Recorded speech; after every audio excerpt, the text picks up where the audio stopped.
nepalnews.com. News from Nepal as it happens.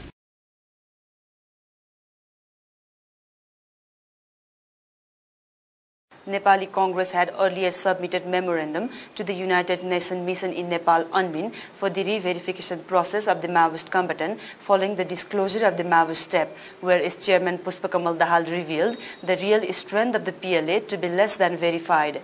However, NC leader Dr. Ramsaran Mahat, a member of the Army Integration Special Committee, has made it clear that his party is not demanding re-verification of the Maoist combatant, but wants a thorough review on the verification process. Mahat, who has been expressing serious reservation on the PLA verification process and the UNMIN's role, talks to Kishore Pauril of Nepal News. First of all, I would like to welcome and ask first question. Why is Nepali Congress is demanding re-verification process of the Maoist combatants while the peace process is going ahead? We have not exactly demanded re-verification. But what we have said that the whole issue must be reviewed again.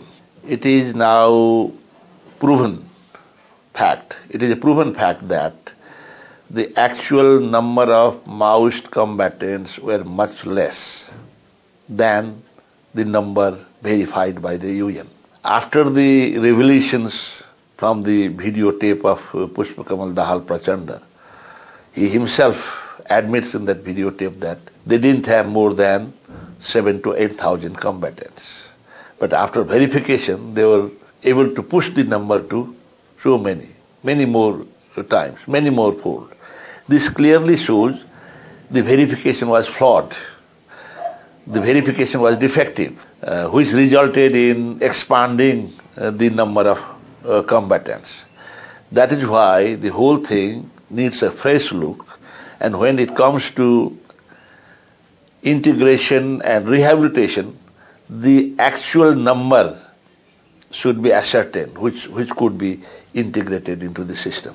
NC has demanded the re-verification process on the basis of recently released Prachanda's Shakti Khor video.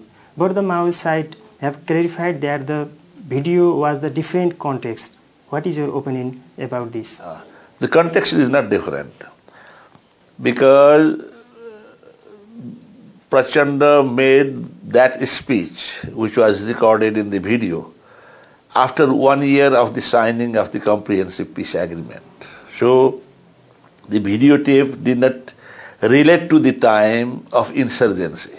As I said, the video was recorded 1 year after the Comprehensive Peace Agreement. So they were already in the system.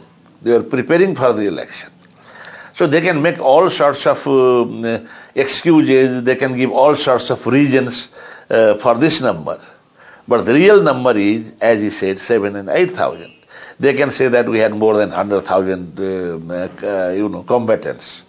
All our workers are combatants. They have every right to say that.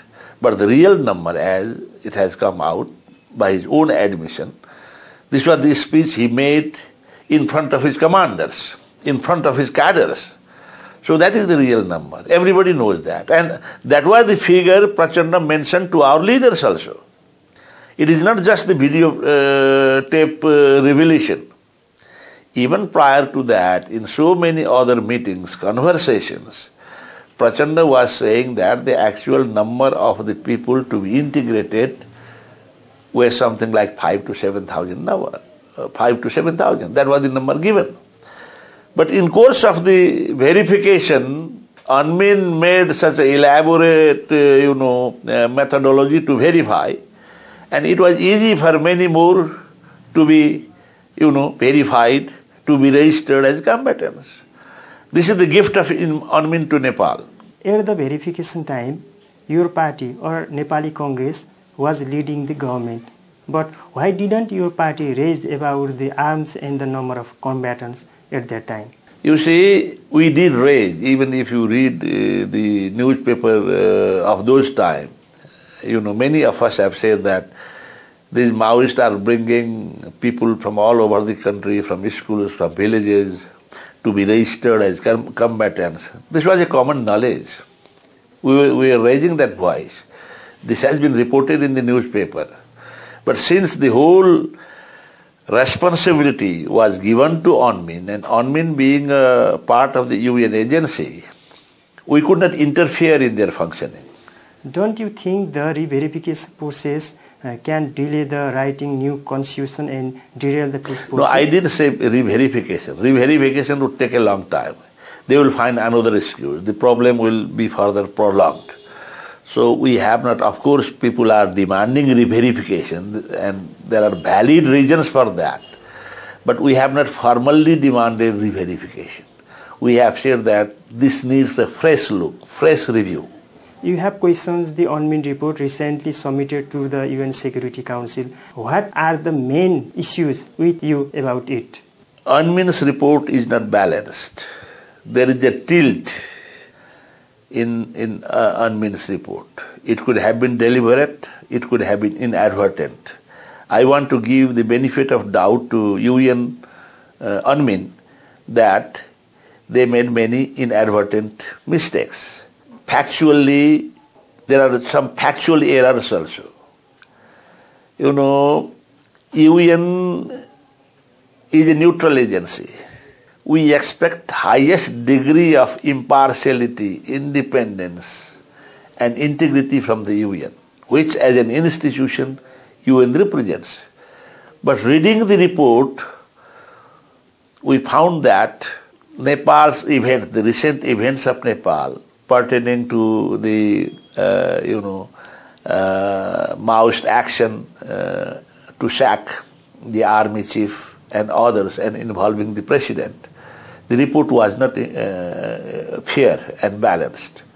The report gave full story, full justification for the government's action, for Maoist action. But the other side of the story, the president's version and the army's version, which has been supported practically by all parties except the Maoist, has not been given proper coverage, has not been reported properly. So we said that it should be corrected. And there are some factual errors also. Like the report said, the Prime Minister had received the consent of the main opposition party, Nepali Congress also, to sack the army general, which was never the case. We opposed from day one. When the